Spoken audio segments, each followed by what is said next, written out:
ഗോവിന്ദമാഷ്ടം മറ്റേ സാധനം വന്നിട്ടില്ല. ഏത് ഗോവിന്ദമാഷ് തగ్గടിക്കാൻ വരുമല്ലോ. പണ്ട് ഗോവിന്ദമാഷ് പറഞ്ഞ പ്രകാരം മലപ്പുറത്ത് അമ്മമാര് മുഴുവൻ മുറുക്കും കൊണ്ട് അപ്പം കൊണ്ട് നിൽക്കുന്നുണ്ട് കൊട്ടയും പിടിച്ചിട്ട്. കാരണം എറണാകുളത്ത് കൊണ്ടുപോയി വിറ്റിട്ട് തിരിച്ച് മലപ്പുറത്തേക്ക് ഉച്ചയ്ക്ക് ഊണ് കഴിക്കാൻ പറഞ്ഞല്ലോ റെയിലുമ കയറാൻ. ഇതേപോലത്തെ ഗുണ്ടുകളും ഇതേപോലത്തെ കുറെ ന്യായങ്ങളൊക്കെ പറയാറുണ്ട്. ഗോപ ദേവസ്വം ബോർഡ് എന്ന് പറയപ്പെടുന്ന സംവിധാനം ഇവിടെ ഉണ്ട്. അതിനെ കൈകാര്യം ചെയ്യുന്ന ഒരു സർക്കാർ, അതിനകത്ത് ഒരു വകുപ്പുണ്ട്. ആ വകുപ്പിൽ മന്ത്രിയുണ്ട്. ആ മന്ത്രി CPIM എന്ന് പറയുന്ന പാർട്ടിയിൽ നിന്നാണ് 9.5 കൊല്ലമായിട്ടുള്ളത്.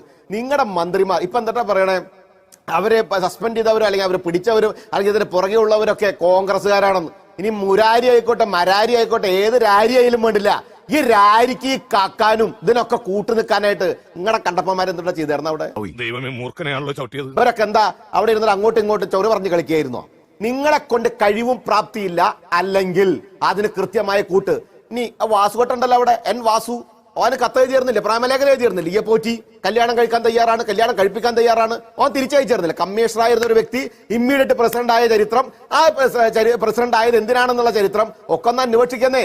ആ തേണ്ടി RDPയുടെ തൊലി ഇരിക്കുകയാണ് ഉത്തമ. സഹിക്കുക അല്ലാതെ എന്ത് ചെയ്യാ?